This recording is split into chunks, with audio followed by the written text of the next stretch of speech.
అందరికీ నమస్కారం. కథా ప్రపంచానికి స్వాగతం. ఈరోజు కథా ప్రపంచంలోని మరొక కథ కొంగ ఎగిరిపోయింది. జపాన్ దేశంలో ఒక సామాన్యమైన పశువుల కాపరి ఉన్నాడు. వాడి పేరు ముసాయి. ఓనాడు వాడు ఆవులను మేపుతున్నాడు. అదే సమయంలో ఒక కొంగ ఎగురుతూ వచ్చి వాడి కాళ్ళ దగ్గర పడిపోయింది. ఆ కాపరి కొంగను లేవనెత్తాడు. డేగ ఆ కొంగను గాయపరిచి ఉండొచ్చును. దాని తెల్లటి రెక్కల మీద ఎర్రటి రక్తపు చుక్కలు ఉన్నాయి. పాపం ఆ పక్షి మాటిమాటికి నోటిని బాధతో తెరుస్తున్నది. ముసాయి దాని వీపు మీద దయతో నిమిరాడు. సెలయేటి దగ్గరకు తీసుకువెళ్ళి దాని రెక్కలు కడిగాడు. దాని నోటిలో కొంచెం మంచినీళ్ళను పోశాడు. అది ఎగిరిపోయింది. అది జరిగిన కొన్నాళ్ళకే అందమైన ఓ పిల్ల ముసాయి తల్లి దగ్గరకు వచ్చి అర్థించింది. ఆ కన్యతో ముసాయికి పెళ్ళైపోయింది. ముసాయి ఆనందంగా కాలం గడుపుతున్నాడు. అతని భార్య చాలా మంచిది. ఆమె గృహకార్యాలన్నింటిలోనూ తనంత తానుగా చేసుకుపోతున్నది. ముసాయి తల్లి తన కోడల గురించి ఆ పల్లె అంతా తిరిగి ఎంతో మంచిగా ఘనంగా వర్ణించి చెప్పసాగింది. ఆమె ఇంటి పనుల్లో ఎంతమాత్రం కష్టపడవలసి రావడం లేదు. విధి వైపరీత్యం. ఆ దేశంలో కరువు సంభవించింది. పొలాల్లో ఏమీ పండలేదు. ముసాయి తల్లిని భార్యను వెంటబెట్టుకుని కూలి పనిలోని టోకియో నగరం చేరాడు. అంత తేలిగ్గా అక్కడ కూలి పని దొరుకుతుందా? ముసాయి దగ్గర డబ్బు అంతా ఖర్చు అయిపోయింది. అతడు ఉపవాసాలు చేయవలసి వచ్చింది. అప్పుడు అతని భార్య, నేను నారబట్టలు తయారు చేయగలను. మీరు అవి అమ్మి డబ్బు తీసుకుని రండి. కానీ ఓ షరతు, నేను గదిలో బట్టలు నేస్తుండగా గదిలోకి మీరెవరూ రాకూడదు అంది. ముసాయికి ఆమె పలుకులు అర్థం కాలేదు. తన భార్య నారబట్టలు ఎలా తయారు చేస్తుందో అతనికి తెలియదు. ముసాయి సరళ స్వభావం గలవాడు. అతనికి తన భార్య మీద సంపూర్ణ విశ్వాసం ఉంది. అతని భార్య గతంలో ఎన్నడూ అసత్యం ఆడలేదు.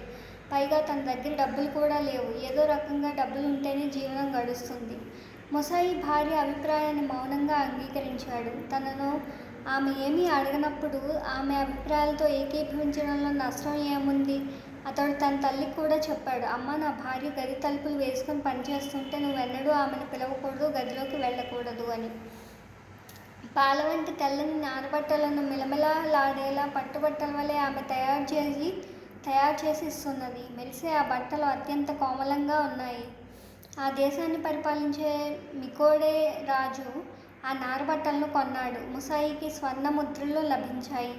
ఇప్పుడు ముసాయి ధనవంతుడయ్యాడు. అతని భార్య బట్టలు తయారు చేస్తున్నది. అతడు అమ్ముతున్నాడు. ఓనాడు ముసాయి తనలో, నా భార్య ప్రత్తి తీసుకురావడం లేదు, రంగులు తేవడం లేదు, ఈ వస్త్రాలు ఎలా తయారు చేస్తున్నదో కదా అని అనుకున్నాడు.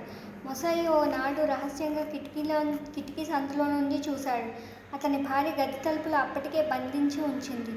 కానీ లోపల ఆమె లేదు. ఉజ్వల కాంతితో ప్రకాశిస్తున్న ఓ తెల్లని కొంగ మాత్రం ఉంది. అది తన రెక్కలతో సన్నని దారాన్ని తీస్తూ పంజాతో వస్త్రాలను నేయసాగింది. దాని కంఠంలో గాయం ఉంది. గాయం నుండి కారే రక్తాన్ని అది పంజాతో చిలుకుతూ వస్త్రంపై చుక్కలు వేయసాగింది. ఆ కొంగయే నా భార్యగా వచ్చి చేసిన ఈ ఉపకారాన్ని ఈ రూపంలో ప్రత్యుపకారం చేస్తున్నదని ముసాయి గ్రహించాడు. ఓ చిన్న కొంగ ఉపకారానికి ఇంతటి మహత్తమైన ప్రత్యుపకారం చేస్తున్నదో కదా అని అనుకుంటూ అతని హృదయం ద్రవించి కన్నుల నుండి జలజల కన్నీళ్లు ప్రవహించింది. ఎక్కడివాడు అక్కడ స్తంభించిపోయాడు. బట్టలు నేసే వేళ ఎవరూ చూడరాదు. అది తన భార్య చెప్పిన విషయాలను అతను మర్చిపోయాడు. అంతేకాదు, అతడు తానెక్కడ ఎందుకు నిలబడింది కూడా మర్చిపోయాడు. అదే సమయంలో ముసాయిని తల్లి పిలిచింది. ముసాయి బిగ్గరగా వస్తున్నానమ్మా అని సమాధానం ఇస్తూ వెళ్ళాడు. కొంగ ఉలిక్కిపడి కిటికీ గుండా ఎగిరిపోయింది. జీవులపై దయ చూపే వారికి మహత్తర లాభాలు ఫలిస్తాయి. సమాప్తం.